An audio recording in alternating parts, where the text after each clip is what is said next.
Hola, ¿qué tal? Buenos días. Buenas tardes ya. Espero que estén bien. ¿Me escuchan bien?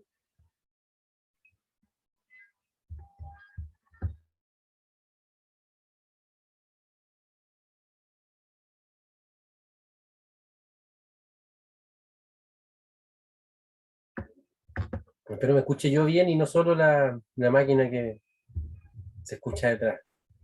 Hola Bárbara, ¿cómo estás? Muy bien. Vamos a iniciar entonces la clase de hoy. Bueno, la clase que teníamos agendada en el primer bloque la vamos a reemplazar por trabajo asincrónico relacionado también con la visualización de ciertos elementos.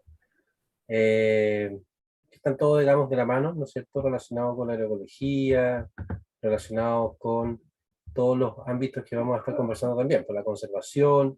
Recordemos que esta primera unidad es una unidad de conciencia, la idea es poder generar, ¿no?, instancias reflexivas, instar a ciertos cambios de hábitos, y en base a eso también me gustaría saber cómo están con los challenge de la semana pasada, po, ¿no? Está Matías por ahí y nos cuente cómo le fue con su desafío.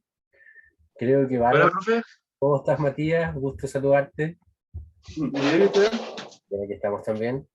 Cuéntanos cómo te fue con tu challenge, con tu desafío autoimpuesto. Mira, que nadie te dijo ni nadie te instó a que fueras tan extremo, pero me pareció interesante. ¿Te fue bien? ¿Lo pudiste lograr en una semana?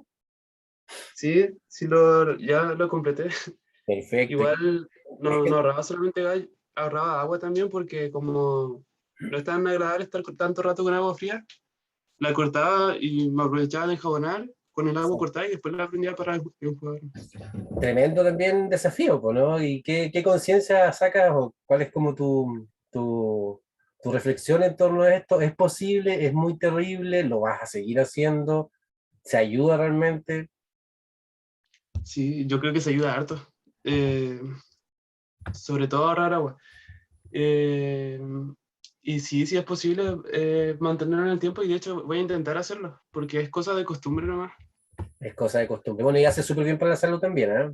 De hecho, tener shocks Así fríos en las mañanas también activa el sistema inmune y hay todo un sinnúmero de... envejeces menos, hay todo un sinnúmero de beneficios también relacionados con el agua fría. Pero que en el sol igual es súper helado. Yo pasé una temporada bañándome con agua fría también, ya no lo hago tanto. Pero bueno, tengo otras fórmulas también para, como tú decías, por ejemplo, el hecho de tener chorros de agua y lavarse por chorros de agua, creo que es también una forma que hace mucho tiempo tengo instalada. Porque es increíble la cantidad de agua que una persona ocupa en el momento de ducharse. sí. Entonces, bueno, son también pequeñas instancias, ¿no es cierto?, que nos ayudan primero a comprender cómo eventualmente uno cambia los hábitos, ¿no? Y de repente no es tan terrible, no es tan difícil, sino que es básicamente atreverse a hacerlo, ¿no? Así que, bueno, gracias también, Matías, por tu challenge autoimpuesto y por haberlo culminado también, pues. No sé si hay alguien más que había dicho que quería hacer un challenge. Bárbara por ahí había dicho también, ¿o no? ¿Bárbara? ¿O me estoy... Yo parece que dije de Netflix que no iba a ver. ¿Y no vio Eso nomás Netflix? creo. Claro. No, no tenía nada de tiempo, así que no. Ya, muy bien. Gracias, Bárbara, también. Súper. Bueno, la idea es todas las semanas de repente ir sumando ciertos desafíos a ver si eventualmente podemos lograr y tenemos también esa experiencia del cambio de hábito. Bueno, antes de empezar la clase como tal, quiero también reafirmarles que la próxima semana tenemos la evaluación. Tenemos la evaluación de la unidad uno. Ya, por tanto, esta evaluación de la unidad uno es una prueba de carácter escrito, ¿no?, cuya modalidad se va a explicar la próxima semana en el inicio del bloque uno y va como todas las pruebas, ¿no? La idea es poder realizarla durante el tiempo de clase. Es una prueba breve, busca un poco reforzar los conceptos teóricos y aplicarlos de cierta manera a la expertise profesional desde también su mirada. Entonces hay mucho también de opiniones personales. Obviamente la idea es que puedan ser fundadas, ustedes ya saben más o menos cómo buscar cierta información, más la información que se les ha entregado en las distintas cátedras. La idea es que ustedes puedan también fomentar ciertos argumentos relacionados precisamente con los elementos técnicos que hemos visto y principalmente ir pudiendo también soslayar, ¿no es cierto?, y poder describir ciertos elementos relacionados con el cambio climático, con la terapia hortícola, con la salud y esos vínculos que por ahí también existen y que lo hemos nombrado en diferentes ocasiones. Así que volver a repasar las clases, las temáticas, al menos desde la clase número 1 hasta el momento, y la próxima semana tendríamos esta prueba de evaluación breve, ¿ya? Y quiero ser enfático con eso, que no va a ser una evaluación muy extensa, van a ser un par de preguntas. Entonces, la idea es que podamos también desde ahí discutir después en las siguientes clases respecto de las aproximaciones que salgan desde esa base, ¿no? Bueno, siguiendo con el cronograma, hoy día vamos a hablar de ocupación y mitigación. La semana pasada vimos hábitos, cambio climático y ocupación, y esto viene como un poco a la continuidad, ¿no? Ya entendemos que la ocupación, ¿no es cierto?, está a la base de las actividades y de lo que hacemos, ¿no? Representan formas de cultura, ¿no es cierto?, están nombradas por las diferentes sociedades y comunidades donde se establece, nos entregan significado, están temporalizadas también y se establecen según ciertos ámbitos de edad, ¿no? Niños, adultos y adultos mayores tendemos a ocuparnos de manera distinta. Mitigación tiene que ver un poco con la anticipación, ¿no es cierto?, y planificada respecto de eventos desastrosos o eventos de carácter trágicos o vulnerables, ¿no? Uno mitiga cuando eventualmente existe una condición de vulnerabilidad que, eh, que hace suponer que el bienestar, ¿no es cierto?, o el status quo, la normalidad que uno vive va a cambiar, y ese cambio puede ser drástico, paulatino. Y la mitigación, como concepto, entonces, lo vamos a utilizar como esa forma de planificar, ¿no? Planificar acciones, planificar estrategias para poder disminuir las consecuencias relacionadas, ¿no es cierto?, con el evento desafortunado que puede ser de carácter natural, de carácter humano, de carácter social, de carácter psicológico, etcétera. Bueno, el antropoceno con el cambio climático, ¿no es cierto?, y con la propia, con el propio cambio estacional, ¿no?, con la diversificación de tiempos y de temperaturas a distintos niveles y distintos lugares, nos posiciona particularmente en Chile, en un escenario de vulnerabilidad, donde vamos a tener una restricción o una reordenanza tanto territorial como económica, ¿no?, y geopolítica, asociado precisamente a la desertificación que viene desde la zona centro-norte, eh, un poco avanzando hacia el sur, ¿no? El bosque esclerófilo, ¿no?, que es de la cordillera de la costa, está gravemente amenazado, ya en algunos lugares está una zona desértica, el clima también empieza a cambiar, por tanto, con la zona lacustre, más al sur, como en los lagos, los ríos, empiezan a haber ya eh, eh, formas de clima más asociadas a valles, ¿no? Y a lugares que hace 30 años encontramos, por ejemplo, en Concepción, en Santiago, en los Andes, etcétera. Sin ir más lejos, hoy día en Cochamó se hace vino, ¿no? Y para que se haga vino tiene que haber uva. Y la uva crece en cierta forma, en cierto periodo de año y con cierto clima. Entonces eso también ya nos da una idea de cómo está cambiando, ¿no? Y cómo se está reescribiendo a partir de estos elementos ambientales, climáticos, todo el entramado social, económico y humano que eso conlleva. La ocupación humana ha sido un factor clave en la génesis del problema y debe serlo en su solución, ¿no? El antropoceno está dado principalmente por una forma de ocupación que está, ¿no es cierto?, relacionada a todas luces con elementos, elementos dados desde la revolución industrial, elementos dados desde la creación, desde la posibilidad de la manipulación del contexto, de la manipulación del ambiente, ¿no? En la ilustración, como hemos visto en epistemología y en otras asignaturas relacionadas con la historia de la humanidad, hemos visto cómo el ser humano, en definitiva, pone toda su capacidad creativa y pone toda su capacidad económica, ¿no es cierto?, e inclusive social, para poder dar pie a invención, innovaciones que faciliten la vida relacionada precisamente con obras que han estado siempre en desarrollo paulatino o mínimo, ¿no? Me refiero al desarrollo urbano, me refiero a la capacidad de movilización, me refiero a la invención del ferrocarril, a la invención de los barcos a vapor, a la invención posterior del automóvil, ¿no?, la producción en masa con el Fordismo. La capacidad de creación y consumo explota y aumenta de forma exponencial. Por tanto, tenemos un escenario en donde las personas empiezan también a tener una mejor calidad de vida, una sobrevida mucho mayor, y desde ahí también empiezan a existir nichos de consumo, por supuesto, asociados a esa calidad de vida, hacia ese nuevo orden también de vivir la vida. quizás esa fórmula y esa forma de vivir, ¿no? Desde el consumo inmediato, desde la abundancia, en la historia de la humanidad se visualizó entre finales del siglo XIX, principios del siglo XX, ¿no? Pero en nuestro territorio esa forma está mucho más reciente, ¿no? Si vemos, por ejemplo, los sectores del archipiélago, los sectores insulares o rurales hacia la costa o rurales hacia la cordillera, vamos a encontrar que comunidades, ¿no es cierto?, y territorios y un montón de sitios, ¿no? Han estado un poco alejadas a este desarrollo, progreso antropocénico, ¿no es cierto?, que ha caracterizado al mundo en general en esta globalización. Y, y en gran medida eso también favorece el hecho de que existe un relato y una memoria muy reciente respecto de cómo eran las cosas, ¿no? Eh, la vida, por ejemplo, yo les comentaba en la clase anterior sobre el sistema agroecológico que existe en este territorio, particularmente en Chiloé, pero que también es similar a las regiones también, o a los territorios rurales de los lagos en particular, permanece intacto, y eso es porque eh, hace no más de 30 años, ¿no? El progreso recién llega a estos sectores más alejados, ¿no?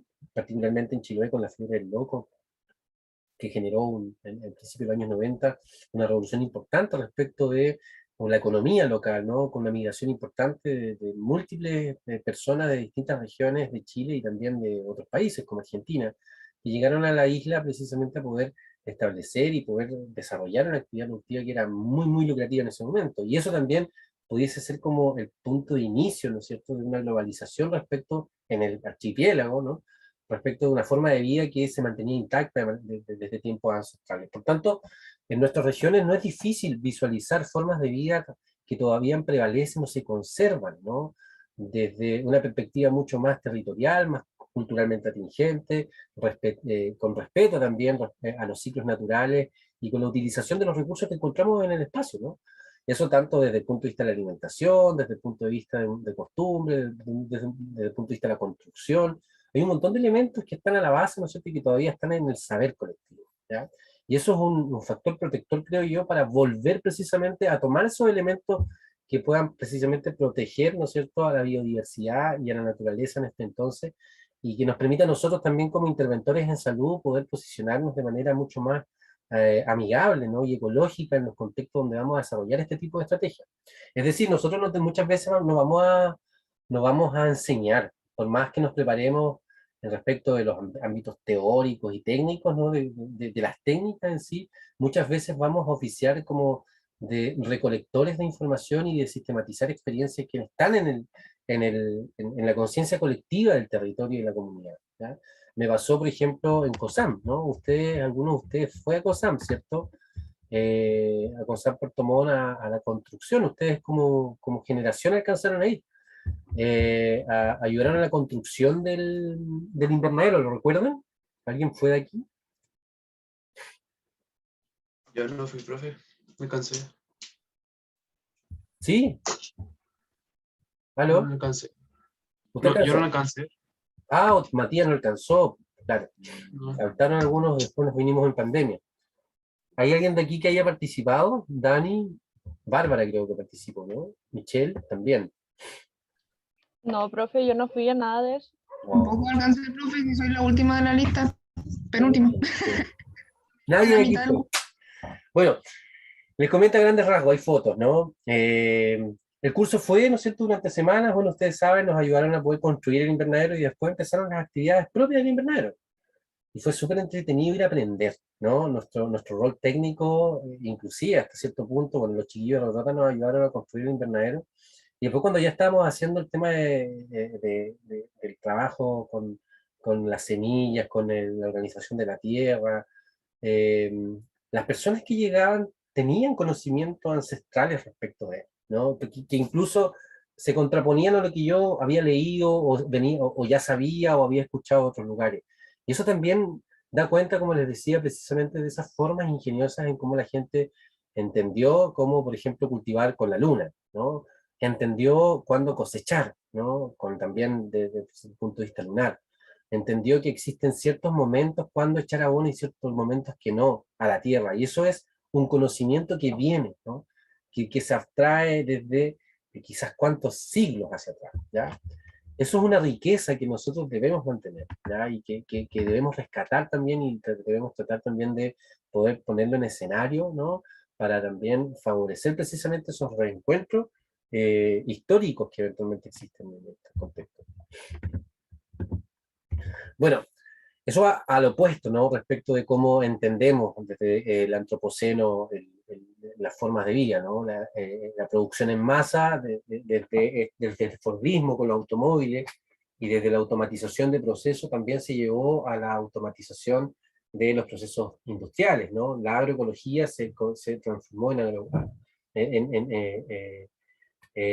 agricultura, ¿no? Y la agricultura es una agricultura intensiva, y esa agricultura intensiva es una agricultura intensiva que cambia suelos, ¿no es cierto?, que destruye bosque y consume agua, y que encima se establecen ciertos químicos que aseguran que no exista ninguna otra vida que no sea ese alimento en particular, que además está trabajado de manera tecnológica, modificada genéticamente para resistir los agroquímicos y para entregar cierta calidad de alimentos que va a favorecer, ¿no? En tiempo y en sabor y en ciertas características a los productos, ¿no es cierto?, que no están con modificaciones en el ámbito genético. Sobre si es bueno o malo, yo creo que no hay estudios concluyentes aún. Yo creo que todo esfuerzo por favorecer, ¿no?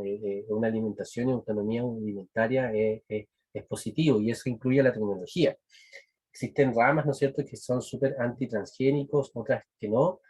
Yo creo que en la medida de que lo transgénico, ¿no es cierto?, sea dominante y en definitiva impide el crecimiento de otras especies que son endémicas y que aportan a la biodiversidad, está lo negativo, ¿no? Pero en la medida de que la alimentación, ¿no es cierto?, cumpla con estándares de nutrición, no veo por qué eso debiese ser negativo. Ahora, para todo hay teoría conspiranoica. Y en ese sentido creo que eh, la apropiación, ¿no?, de las patentes por semillas, y hay un elemento ya más economicista que, por supuesto, no estoy de acuerdo.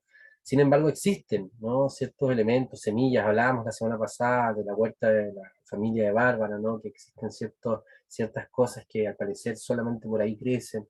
Son elementos también importantes para poder favorecer, generar tejido social, generar estrategias. Si ustedes trabajan algún día en un CESFAM, se están trabajando en la municipalidad, se están trabajando en gestión, en algún ámbito, todos estos elementos se pueden realizar de manera sencilla y solamente hace falta organización y convocatoria. Y ahí nosotros nos empezamos a transformar en esta agente de cambio que siempre hemos leído y que no hemos sabido muy bien hasta el momento cómo aplicar en la realidad, ¿no? En todos los espacios, ¿no? Inclusive si trabajas estamos armando una red precisamente de terapeutas horticultores en la región, y me he sorprendido de que hay actualmente hay muchas iniciativas que no tienen que ver, y ojo aquí, ¿no?, con la agricultura en particular, ¿no?, con la huerta terapéutica, que uno pensaría que va a plantar un tomatito, un perejil, un tomate cherry, o algo por el estilo, ¿no?, o una farmacia viva, ¿no?, algo que eventualmente estuviese como nuestro concepto sobre huerta, sino que hay un montón de instancias, ¿no?, que están relacionadas con el cultivo, por ejemplo, de árboles. Y tiene todo el sentido a propósito precisamente de la falta de agua, a propósito del cambio climático y del rol que cumplen también estos seres vivos dentro del planeta.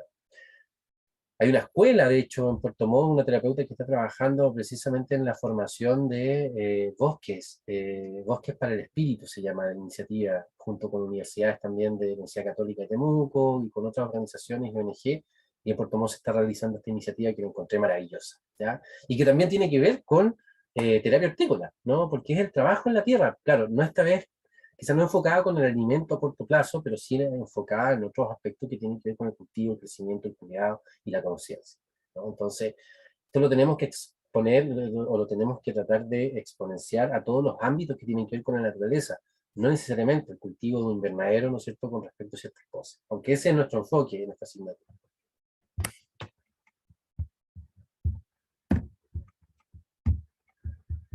Bueno, la sociedad de consumo y sus implicancias, ¿no? Y aquí vamos a tratar esta clase taller de poder reflexionar sobre aquello, ¿no?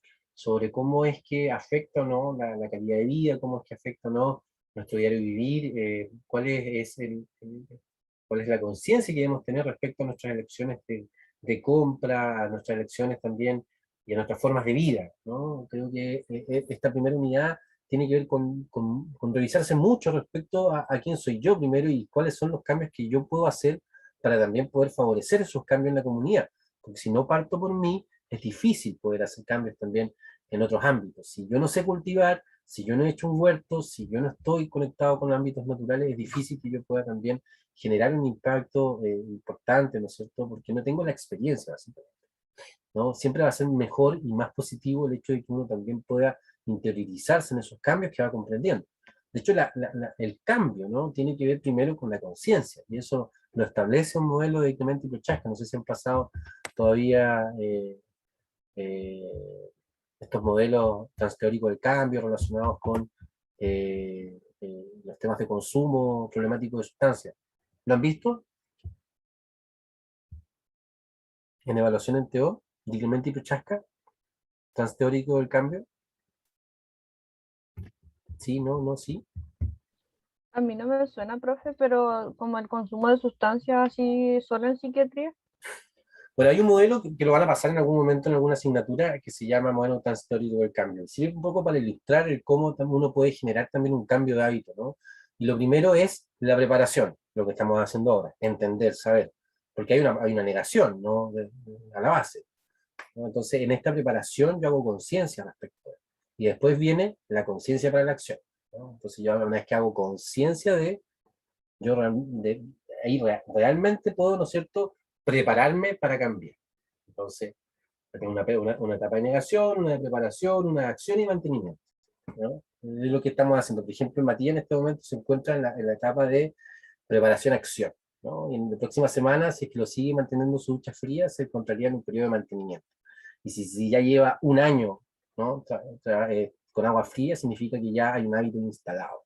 Por tanto, ya se convierte en una conducta propia, ¿no? Y esto lo podemos llevar para todo en la vida. Uno pasa este modelo particularmente como para entender y poder establecer estos ámbitos, ¿no es cierto?, relacionados con el abuso de sustancias, donde la recaída es parte del proceso, pero también uno lo puede llevar para la vida en general, ¿no? No solo para las drogas, sino por los abusos de sustancias, sino también para esos hábitos que eventualmente nos pueden estar también influyendo, ¿no es cierto?, una calidad de vida inadecuada. Y que está a la base también de una conciencia. Yo tengo conciencia que es malo, pero lo hago igual, ¿no? Entonces ahí también tenemos una discrepancia respecto de lo que nosotros como personas también, y en nuestra obligación también de revisarnos constantemente y nuestra propia reflexión debemos hacer. Muy bien, lo que elegimos impacta directamente, ¿no? Esa falacia del celular así ecológico no es real, ¿no? Independiente de la- todo lo que exista, ¿no? Relacionado con eso, ¿no? La propaganda, la publicidad, no sé, Nescafé que dice que trabaja por ¿cómo se llama? Café justo, algo así, hay un nuevo eslogan, porque está muy de moda precisamente el hecho de poder elegir, ¿no?, productos que eventualmente tengan eh, una trazabilidad desde el punto de vista de su producción justa, ¿no? Bueno, Nestlé no es un muy buen ejemplo en ese sentido. Eh, y bueno, así todas las empresas están empezando a cambiar, ¿no? Estas estrategias de marketing porque la sociedad se está cambiando, ¿ya? Esta sociedad de consumo a poco está desvalidándose, ¿no? Y eso también implica un desmoronamiento del modelo como tal, que apuesta al crecimiento, ¿no? Todas las cartas del desarrollo y el progreso. Ya se entiende y se habla de un decrecimiento para poder sobrevivir y poder sobrellevar precisamente la declive y la emergencia climática que estamos llevando a cabo. Si seguimos midiéndonos como naciones desde la perspectiva del crecimiento económico, no vamos a tener muchas más décadas de sobrevida. Y es así, ¿no? Por tanto, el entramado económico está cambiando y debe cambiar, y eso parte, si es que no sucede con las grandes potencias, ¿no?, los grupos económicos grandes, con la conciencia y la responsabilidad que deben de tener también con sus territorios, va también a ocurrir con las personas, ¿no? Y eso también ya está. Como dice ahí, ¿no?, una economía basada en la idea de mente, la posibilidad de un crecimiento ilimitado en un mundo con recursos limitados, es básicamente la consecuencia hoy día que vivimos respecto a la crisis ecológica que enfrenta la humanidad. Esta crisis ambiental, este cambio, ¿no?, en el esquema, este aumento en la temperatura se debe exclusivamente a la forma de vida que llevamos. No existe otra causa, ¿no?, que una forma de vida, ¿no es cierto?, desde el punto de vista de consumo, desde múltiples espacios, ¿no? Muy bien, necesito que me puedan confirmar si se ve y se escucha bien, porque vamos a ver una serie de cortos documentales y la idea es que después la podamos reflexionar, ¿ya? En la medida que lo vayamos viendo. Duran 5 o 4 minutos cada uno, pero la idea es que después podamos reflexionar respecto a esto en particular. Así que voy a desactivar mi audio y mi cámara, y por favor me ponen se ve y se escucha bien, o me ponen bien, profe, en el chat. Si no, lo paramos y lo vemos online, que también tengo aquí. Ahí va.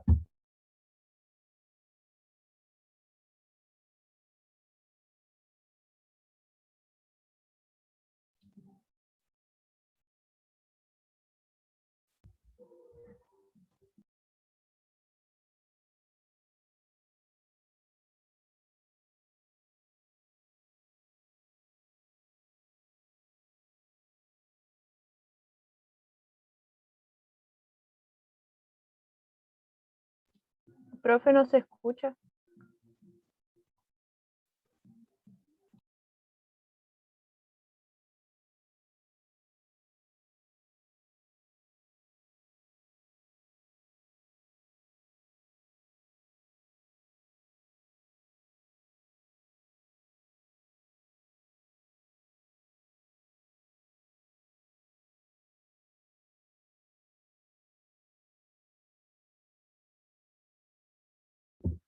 No se escucha. Ok.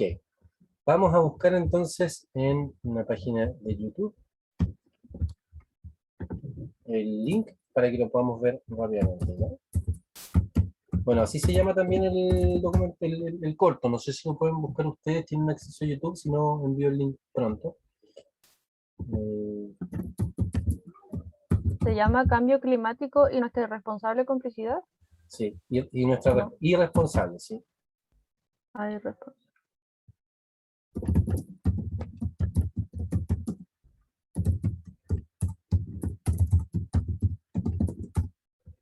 Vamos a ver. Ahí está.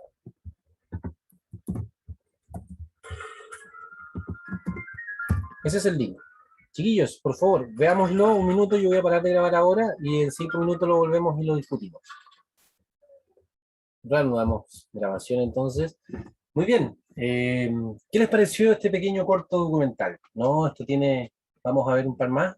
La idea es poder conversar si están de acuerdo, si es que no están de acuerdo, qué es lo que piensan respecto de lo que hemos hablado en distintas asignaturas o distintas cátedras anteriores. ¿Qué le pareció el documental, don Matías? O sea, el corto. A mí me pareció acotado a la realidad, porque, por ejemplo, yo tengo una tía que cuando lava la loza deja el agua corriendo aunque no la esté usando y eso como que me estresa, me da rabia. Me dan ganas de ir allí y apagársela, pero yo sé que se va a sentir mal, o sea, no sé, tal Claro, vez le vamos parezca con... mal educado que le haga eso. Exacto, Y yo sé que hay muchas personas, aparte de ella, que igual hacen eso, que tienen ese tipo de hábitos. perfecto. Súper, o sea, igual hay como uno se siente reflejado, ¿no? Quizás no uno, pero o quizás sí respecto de hábitos anteriores o cómo eventualmente funciona la vida social, pues si finalmente tiene que ver con la normalidad impuesta, con esa falsa ilusión de la abundancia, ¿no? Ya, muy bien, gracias por tu comentario, Matías. ¿Hay alguien más que quiera dar su opinión? ¿Nadie encontró algo medio extraño por ahí? ¿Están de acuerdo en general con todos los ámbitos que propone el corto? Es que yo igual encuentro que como que mostró ambas partes, como la complicidad negativa y positiva. Como que, por ejemplo, la pareja que estaba ahí tenían autos distintos para ir al mismo lugar, ahí podían usar el mismo. Claro, oye, Y bien ahí. diferentes cosas, igual cuando, por ejemplo, la tala de árboles y cosas así, donde había un tigre, así, ellos a veces escalan, igual estaba como triste. Y al final igual se mostraba como el cambio de la ciudad a como más verde con una complicidad más responsable. Claro, viene ahí con esa percepción. El corto documental en sí es una crítica a nuestros hábitos, ¿no? Nuestros hábitos respecto de esa como esta de sociedad de la abundancia, ¿no? Donde todos los recursos que eventualmente yo puedo utilizar son infinitos. Pero no plantea una crítica respecto a la consumo en tal, sino que establece un reordenamiento de este consumo, ¿no? Hacia una mirada verde, entre comillas, para seguir en el mismo estilo. Entonces, por ahí, este documental a mí, o sea, este corto me parece adecuado, pero también tiene su trampa, ¿no? No toda energía renovable, ¿no? Las energías renovables no convencionales, son también fuentes de energía que inocuas, también afectan, ¿no? Las represas eh, hidrográficas, ¿no? Hidroaicén, todos estos elementos también de energía a través de embalses de agua también tienen un impacto importante respecto a la biodiversidad y respecto también del acceso y consumo de las personas y habitantes en los territorios. También tenemos el tema de las aspas eólicas, también producen hartos trastornos respecto también de la biodiversidad, la energía solar, para qué decir. Cada 20 años van a salir una cantidad de basura importante para también qué se va a hacer con aquello. Entonces, la transición energética en la cual nos encontramos busca en definitiva seguir entramando y sosteniendo el economicismo actual, la forma de vida actual, pero con otra fuente de energía, en este caso renovable, ¿no? Como para asegurar en definitiva que el sistema siga el curso que deba seguir y sigamos viviendo bajo la medida, ¿no? Y la dinámica y los ámbitos de que el economicismo establece, que es precisamente la forma y la estrategia que nos llevó a donde estamos, ¿ya? Entonces, desde ahí también el corto me parece adecuado, pero que también tiene ahí su qué, ¿no? Vamos a ver Profe, ahora otro. Cuénteme. hablando de eso me acordé, pero no estoy muy segura qué está pasando actualmente, que en Ancud iban a instalar estas antenas eólicas o no sé cómo se llaman, Sí, sí, que esas parque que eólico. giran la iban a poner en una, como en una playa, iban a destruir todo tremendo ecosistema por instalar eso. Que En Mar igual es Brava, bueno, creo, pero la balanza queda, no sé. en Mar Brava, y es Sí, complicado porque, bueno, hay ahí todo un ecosistema también turístico y de biodiversidad que tiene que ver, por ejemplo, no solo porque Mar Brava es la parte pacífica o sea, de la isla, allá, sí. claro, en la parte norte, en su costa pacífico, está Guabún y Mar Brava.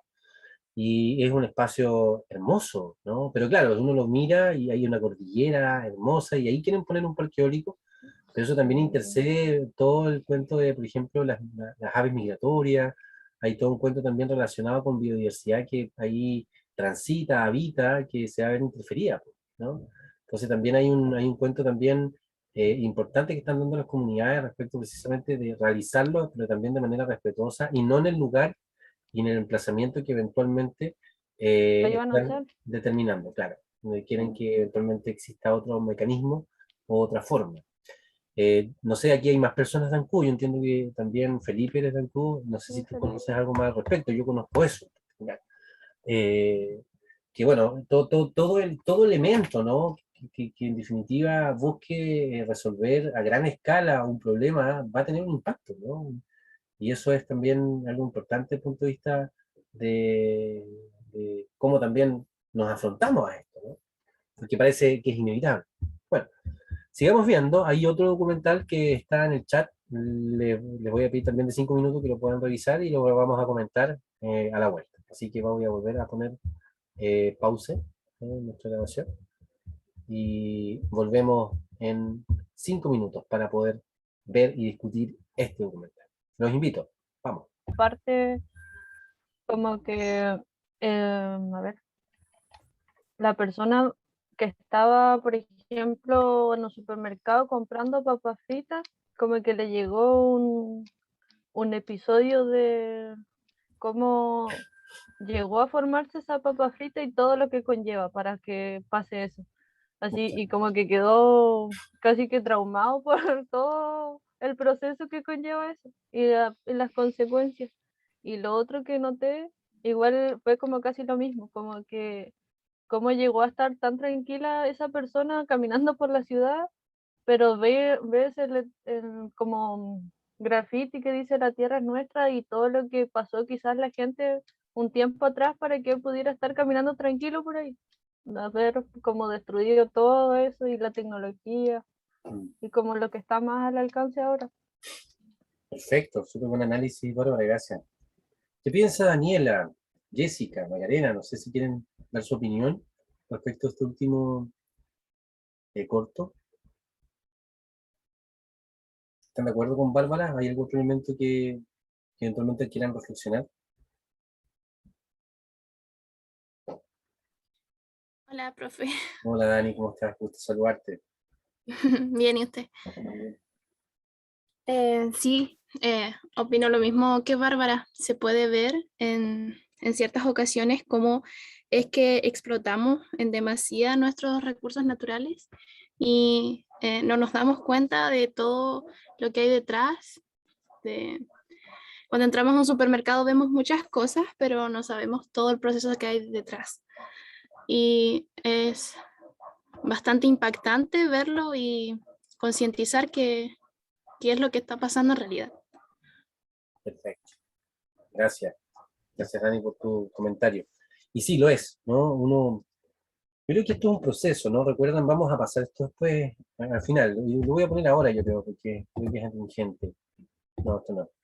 Que es un proceso personal la conciencia, ¿no? Entonces, a medida que ustedes ya están en esto, van a empezar a entender más cosas, ¿no?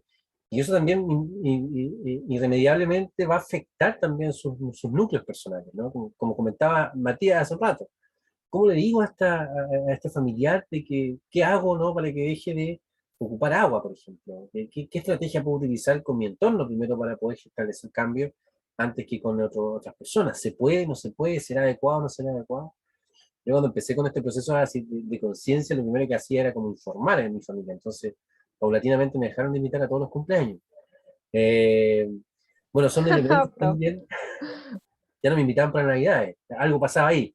No es que me importe tampoco, pero pasa eso, ¿no? Uno se convierte en el crítico, ¿no? Y cuando todos quieren Sí. ser Uy, alegres, ya viene el latero. claro, claro, Sí. como, oye, ¿y qué piensas de esto? ¿Para qué me preguntan, no? Si saben cómo me pongo. ¿Para qué me invitan si saben cómo me pongo? Sí. Bueno, eso hace años yo creo que ya está instalado dentro de mis círculos familiares y no me preguntan mucho, yo también trato de disfrutar dentro de todo, porque en definitiva la vida también se vive de momentos, pero no dejo de ser crítico también siempre respecto de las opciones y esa conciencia, ¿no? Y esa conciencia también tiene que estar, tiene que ser anticipada, aquí un pincelazo, ¿no? Respecto a estas cuestiones que si a ustedes les interesa pueden profundizar pero que son importantes, ¿ya? Y bueno, cada uno tiene su tiempo. Hay personas que pueden entrar en la conciencia, pero el cambio de hábito va a entrar quizás en décadas, y otras personas que pueden inmediatamente pueden también como comprender y cambiar, ¿no? Yo creo que en ese aspecto, en la medida que exista una dirección, estamos todos en lo mismo, porque nadie puede también eh, esperar de que otra persona haga lo que uno esperaría que hiciera si estuviese en su lugar. Yo creo que también ahí la diversidad aplica, ¿no? Y por eso también me gusta hablar de mitigación, de preparación para el evento catastrófico, ¿no? No como aminorando el evento catastrófico, porque yo creo que estamos ya súper sumidos respecto a esto, ¿ya? Y vamos a ver más adelante por qué. Ni por tiempo voy a dejar esa, y se las voy a también, se las voy a mantener, que es de Steve Cutts, que es un ilustrador. Yo les mostraba también videos cortos sobre este autor, y este es uno de los últimos que sacó, que es bastante bueno. Se los dejo para que lo puedan ver después, como en esta otra hora que no tuvimos al principio, esta era una clase evidentemente de taller, donde buscábamos precisamente hacer como estas reflexiones. Eh, Huella de carbono, trazabilidad, precio justo, son elementos de una economía que busca precisamente poder asegurar, ¿no? Una cadena de distribución, una cadena de producción que respete, ¿no? Derechos humanos, que respete derechos económicos y medioambientales de los lugares donde se desarrolla. Y esa elección también la tenemos nosotros como consumidores. Sin embargo, por supuesto que hoy día, ¿no? Poder elegir, por ejemplo, cuestiones que son libres de maltrato animal, poder elegir alimentación, por ejemplo, sustentable, desde una perspectiva agroecológica, no desde la gran desde la industria agrícola intensiva, cuesta dinero, ¿no? Y eso eventualmente también está a la base del modelo, ¿no? Finalmente todo está dentro de un elemento de un sistema también de consumo instalado e instaurado. Sin embargo, lo que podemos hacer es precisamente plantar esta resistencia de formas locales. Ustedes mismos hoy día pueden empezar a desarrollar redes con vecinos, juntas de vecinos, quizás con amigos, y empezar de a poquito a establecer precisamente estas posibilidades de hacer huertos familiares, con interdependencia, y con otras lógicas que eventualmente pueden ayudar precisamente a la economía local y también a poder establecer comunidades resilientes frente a declives económicas, inflacionarias, como estamos viviendo hoy día, por ejemplo. Y qué importante y qué vital se torna la alimentación en ese ámbito, pero casi nadie, por ejemplo, cultiva, teniendo espacios y tiempo y aún agua para poder tener, por ejemplo, toda una mini huerta en nuestros espacios y en nuestros lugares. Y no se hace. Preferimos ir al negocio y comprar. Entonces ahí ya tenemos algo en concreto, cómo podemos también precisamente asegurar un origen, ¿no? Y asegurar todo lo eventualmente lo que podemos entender de cuando comemos un kiwi, por ejemplo, que viene de Centroamérica, quizás cambiarlo por algo estacionario de acá, ¿no? Aprovechar la naturaleza que existe, aprovechar las distintas cosas que van saliendo también en las distintas estaciones del año. Muy bien, entonces les dejo ahí en el link ese último video. Y la idea ahora es poder terminar la clase un poco hablando sobre la diferencia, ¿no es cierto? Y un poco lo que ha significado la huella del hombre, ¿no? La huella del hombre moderno en este mundo, en estos últimos 150, 200 años. Como dice ahí, ¿no? Estamos ya inmersos en la sexta extinción masiva, ¿no? El mundo ha tenido 6 extinciones por diversos motivos. Esta última extinción que estamos enfrentando en la actualidad tiene que ver precisamente por obra del hombre en función precisamente de su estilo de vida y la forma en cómo ha llevado el planeta respecto de su organización, su esfera, su consumo, su posibilidad también de articulación o de articular desechos domiciliarios, de la basura que producimos diariamente, etc. Desde 1500 a 1850, bueno, existían mucho menos personas que documentaban también estos elementos y una descripción de una flora también mucho menor a la actual, pero se establece y se aproxima de que existía una declive o una extinción de una especie por cada 10 años. De 1850 a 1950 era una especie por año, y en estos últimos 20 años, yo diría 30 años en promedio, estamos perdiendo y se está extinguiendo para siempre una especie cada hora, y un poquito más, 1.3 especies por hora. Todo el tiempo están extinguiéndose especies y biodiversidades en los distintos territorios a propósito precisamente de los elementos que acabo de comentar. La deforestación industrial, el cultivo también, el cambio de uso de suelo, de fauna y de flora endémica por ejemplo, palma para poder sacar aceite de palma, o cultivos de soya para las personas que eventualmente son vegetarianas, porque hay también una conciencia respecto al dolor animal que ha también permeado a las nuevas generaciones y ha hecho que muchas personas opten por el veganismo y el vegetarianismo a propósito de la empatía por el daño y por también el sufrimiento animal. Absolutamente de acuerdo con ello. Sin embargo, están establecidas en las lógicas de consumo y en las lógicas de producción que precisamente tienen también, están a la base precisamente del consumo también de carne y estos grandes animales. Por tanto, hay también elementos importantes. Estos monocultivos de soya han destruido una gran parte importante del norte de Argentina del uso de suelos y de tierra, han consumido un montón de agua, y lo mismo en Brasil, lo mismo en Paraguay, lo mismo en Bolivia. Entonces, hay también que fijarse en los cambios, ¿no?, que uno eventualmente quiere realizar, y si realmente quiere atacar el problema de raíz en base a los valores que uno construye también en su propia vida. Yo creo que lo ideal hoy día es precisamente poder establecer, independiente si eres vegano, si eres vegetariano, si eres omnívoro, una cadena, ¿no es cierto?, de alimentación y de consumo que sea local, ¿ya? Yo creo que ahí está un poco la clave para poder también sopesar, ¿no?, y poder establecer ciertos ámbitos ecológicos, ¿no?, respecto a nuestros propios hábitos. Entre 1975 y el año 2000 desaparecieron aproximadamente el 20% de todas las especies vivas registradas hasta ese momento en el planeta. ¿Ya? Se estima de que para poder llevar a cabo, ¿no?, una autonomía alimentaria mundial, ¿no?, respecto a la cantidad de seres humanos que somos hoy día en el planeta, debiésemos proteger, ¿no?, proteger continentalmente 1/3 del mundo. Es decir, 1/3 del mundo debe estar fuera de la lógica productiva intensiva y con una lógica de restauración y reparación para poder hacer frente y poder mitigar los efectos adversos del cambio climático que se pronostican de aquí al 2100. Si lo hacemos de aquí en 10 años, si el mundo, por alguna causa que desconozcamos, y sus políticos, y sus legisladores, y sus líderes entienden el problema realmente y lo asumen, de aquí al 2030, 1/3 del mundo debiese considerarse como un área protegida. Eso es parte, digamos, de las recomendaciones que el panel de expertos por el cambio climático ha expuesto respecto, por ejemplo, de los temas relacionados con la pérdida de especies y biodiversidad y por ende también la producción de alimentos que eventualmente pueden existir en la zona. 1/3 del mundo. ¿Ustedes creen que puede hacer eso plausible? Biodiversidad, ¿no? Protección y política pública. Chile en la actualidad tiene 105 áreas silvestres protegidas, ya distribuidas en 41 parques nacionales, 46 reservas nacionales, 18 monumentos naturales, y estas cubren una superficie aproximada de 18.6 millones de hectáreas, que abarca aproximadamente 21.3% del territorio continental. Esto es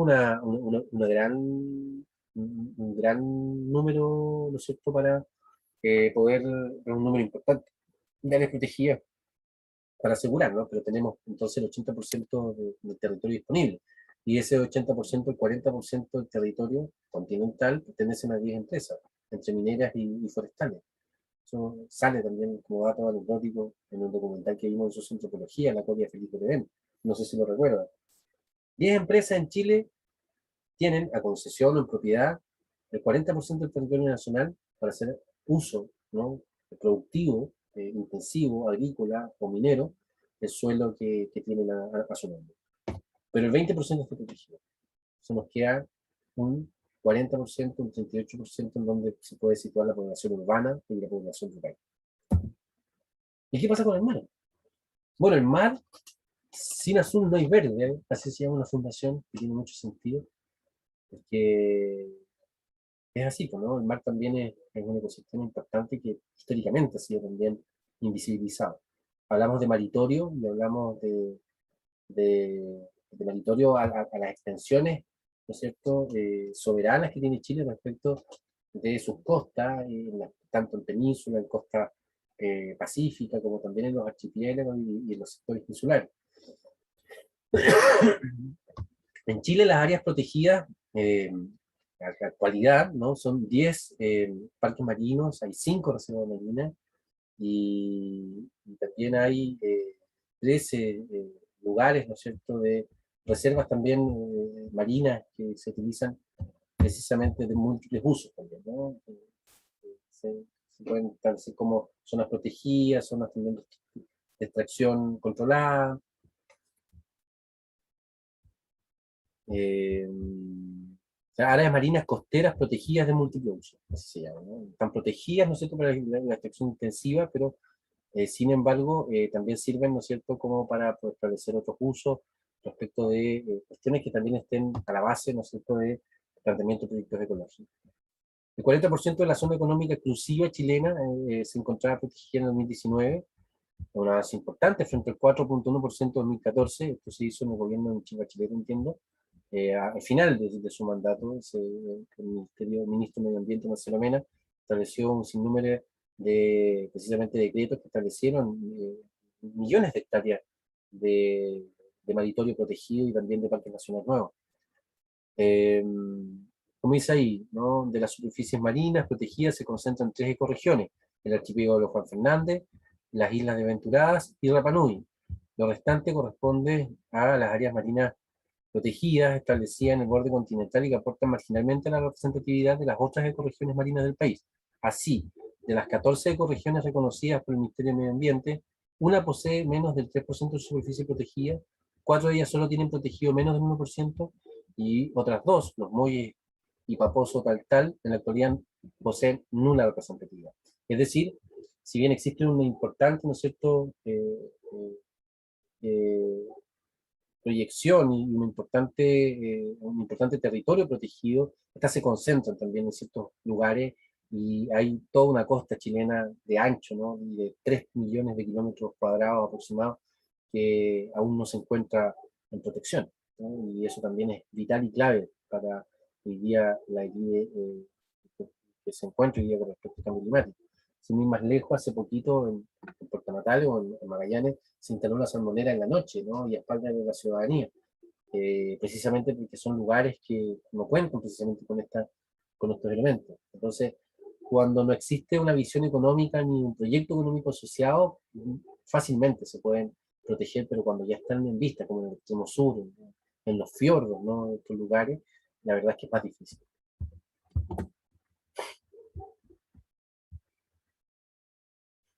Bueno, la superficie total de las áreas marinas protegidas es mayor a la de Chile continental, ¿no? Estos son los parques que se abrieron en 2017 aproximadamente, Cabo Horno y Juan Fernández.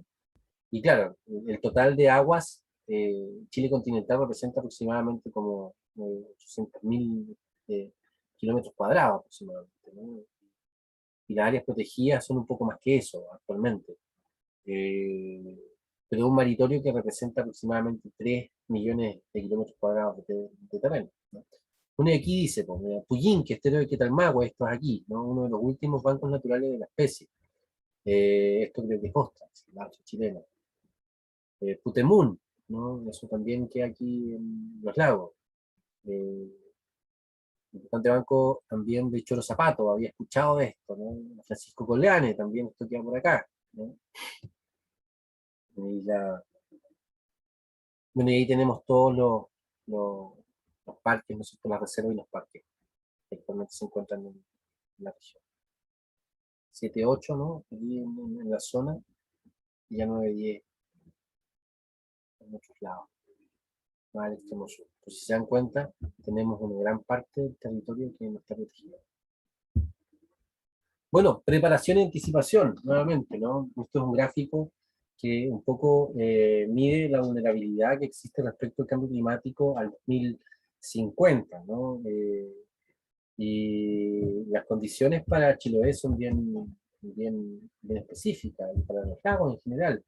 Es una región, ¿no es cierto?, con una vulnerabilidad media, pero si se dan cuenta, el extremo sur de la isla de Chiloé tiene una alta vulnerabilidad al cambio climático, y esto a propósito de la falta de agua y la tala intensiva del bosque que se está estableciendo, ¿no? Entonces va a haber un cambio vegetacional importante, ¿no? Eso va también a redistribuir la posibilidad, por ejemplo, del uso de suelo. ¿Qué va a pasar con el aumento de temperatura? Y también con la construcción del canal de Chacao, se va a incentivar, por ejemplo, una agricultura industrial, o vamos a seguir con la agroecología histórica y ancestral que ha caracterizado la isla en sus cimientos. ¿Cuál va a ser el entramado productivo y económico que va a tomar el territorio en general en esta vulnerabilidad que va a existir? Que vulnerabilidad a propósito, ¿no es cierto?, de los cambios vegetacionales por la crisis hídrica. ¿Ya? Más o menos ya se está visualizando de que nosotros, nuestro mayor problema va a ser una crisis importante de sequía de agua, y que después va también a posicionarse con estampidas y bolsones de lluvia repentinos que también pueden causar estragos. Entonces eso erosiona y es muy nocivo para todo, ¿no? Los acuíferos superficiales no se alimentan, por ejemplo, del agua que eventualmente vaya uno a captar en un día. Un acuífero profundo es un agua que se filtra en la medida de que llueve en frecuencia. Si en Chiloé llovía 270 días al año, que este año no hacían con suerte 100, significa que en esos 270 días las distintas capas de la tierra se mojaban hasta llegar al acuífero, y ahí se estancaba el agua, y tenemos reserva todavía importante de eso, pero de aquí a 10 años, si no llueve esa cantidad de días, esos acuíferos van a empezar a secar también. ¿ya? Porque no va a llegar el agua, va a llover, pero se va a mojar encima, ¿no? Y entonces el agua se va a secar, va a llover, se va a secar, va a llover, se va a permear, pero superficialmente. Entonces, constantemente después, tanto en las producciones industriales de agricultura como cualquier otro, por la vía de consumo humano, vamos a empezar a hacer uso de estos productos y eventualmente, en un par de décadas, Chiloé se puede quedar sin agua, considerando inclusive el hecho de que estamos sacando nuestra única reserva de agua que tenemos y que alimenta el bosque y por ende también a las napas, que es el pómpano, las turberas. Se está visualizando también eso a corto plazo, en 10 años. Nosotros no tenemos cordillera como isla, ¿no? Tenemos pómpon y bosques, que son las reservas naturales que tiene esta característica geológica insular, ¿no? Entonces ahí hay elementos también de educación que tenemos que favorecer. Y nuevamente esto, ¿no? ¿Qué podemos hacer? Conciencia para la acción, preparación para el cambio, la aceptación, la conciencia y la autoexigencia plausible, ¿no? La aceptación respecto de lo que yo hago hoy día, por muy chiquitito que sea, va a sumar para el cambio futuro, para el cambio en las generaciones que vienen y para también poder favorecer un cambio apropiado, ¿no es cierto?, a las personas que eventualmente busquen ayuda o cuando estemos y sean profesionales, ¿no es cierto?, y quieran establecer trabajo en este ámbito, también lo puedan hacer con esa perspectiva, ¿no? Invitación, ¿no? Como también parte de la asignatura de hoy día a las 6:30 en el canal de YouTube Patrimonio Cultural se va a estrenar Que hablen los ríos, un documental que ganó el concurso Minidocu de la Corporación de Patrimonio Cultural de Chile el año pasado. Tiene muy buenas críticas, por tanto, bueno, si usted, la idea es que lo podamos ver, lo podemos discutir también en la siguiente clase, porque la próxima clase es la prueba, pero véanla, ¿ya? Están invitados también a que lo puedan ver. Y también, esta es una invitación, también para que puedan ver lo que queda del bosque, que es también una preselección de un micro documental que habla también y narra lo que está sucediendo en la isla, en el archipiélago de Chiloé respecto al bosque nativo, dura 13 minutos, y para eso tiene que inscribirse en la página Santiago Wild hasta antes del 12 de septiembre para poder verlo online. Con esas invitaciones, ¿no? Quedamos hasta acá para que ustedes también puedan ocupar ese tiempo en relación a la clase que no tuvimos en la mañana. Así que, chiquillas y chiquillos, últimas reflexiones que les ha parecido. Recuerden repasar la clase para la próxima clase. Vamos a tratar de hacer la prueba en el tiempo de las dos asignaturas, de los dos bloques. Así que para que puedan estar a primera hora, vamos a iniciar sí o sí a las 10 de la mañana y vamos a terminar a las 1. Así que eso. Eventualmente hace una prueba breve. Si alguien quiere ocupar las 3 horas, puede hacerlo. Si lo puede hacer rápido también. Si alguien tiene alguna dificultad, me escribe y también podemos hacer excepción. Fuera de eso, ¿alguna duda, reflexión final respecto de la asignatura, de la unidad? Con esto yo ya también voy terminando mi contribución. Después de la prueba tenemos la presentación de indicaciones para el trabajo grupal y ya empiezan con los trabajos prácticos y de lleno con las manos en la tierra para empezar a hacer. Yo no tengo dudas. Me parece muy bacán que estén pasando este tipo de cosas en la universidad, porque siempre es como más a lo laboral y no tanto enfocado a algo que es tal vez más importante que eso. Exacto. Gracias, Matías, por tus palabras. Sí, se agradece. Bueno, esta primera versión también vamos a evaluarla al final para mejorarla todos los años. Como nuestra idea es poder plantearla siempre. Y como les decía, ya estamos trabajando en una segunda versión, si es que a ustedes les interesa para el próximo semestre, pero que va a ser mucho más técnica. Va a estar enfocada en el tema de proyectos, investigaciones, como más una línea más profesional en ese sentido.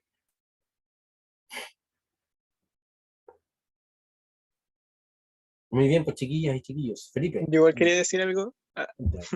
Hola. Era respecto a los videos, que es una palabra que se los dejo ahí por si la quieren buscar. Las personas tuvieron un ataque de ecoansiedad. No sé si conoce el término. No se le escucha, profe, pero tiene el micrófono apagado. Va súper bien. Vamos a pasar la ansiedad porque sí, es un concepto que se acuña hace muy poquito por profesionales de la Universidad de Chile, porque ya ha tenido como cierta resonancia con un año. Tarde viene el concepto a establecerse. Yo creo que todos vamos a sufrir tarde o temprano de ansiedad. Pero para eso también la idea es poder establecer esas conciencias, y por eso la plausibilidad también y la autoexigencia, ¿no? La autoexigencia plausible, ¿no? El mundo no se va a acabar mañana, eso es un hecho, Entonces, cualquier cambio que hagamos también tenemos que hacerlo en la medida también de que nuestras posibilidades y nuestra salud mental también no se vea tan perjudicada. Pero que estamos en una crisis, estamos en una crisis, y eso también es también ansiógeno por todo punto de vista. Así que la subsiguiente clase de la prueba vamos a revisar ese concepto con otras también novedades y con otros temas que lo vamos a nombrar, básicamente, para que ustedes tengan ciertas ideas, pero claro, como bien dice Felipe, en la medida que ustedes puedan también ir revisando estos conceptos y ir como después más informados, conversando, va a ser mejor. Así que buena tarea se mandó ahí Felipe para todos. Ecoansiedad, búsquenlo por ahí. Yo voy a tratar de buscar algo que pueda tener. Eso, pues, chiquillas, gracias Felipe. ¿Alguna otra acotación? No, nada. Eso era por el día de hoy. Gracias, Que Felipe. tenga una linda semana. También usted, pues. Chao, profe, nos vemos. Chao, nos vemos, que estén bien. Chao, Chao. profe, que esté bien. Igual ustedes, chao.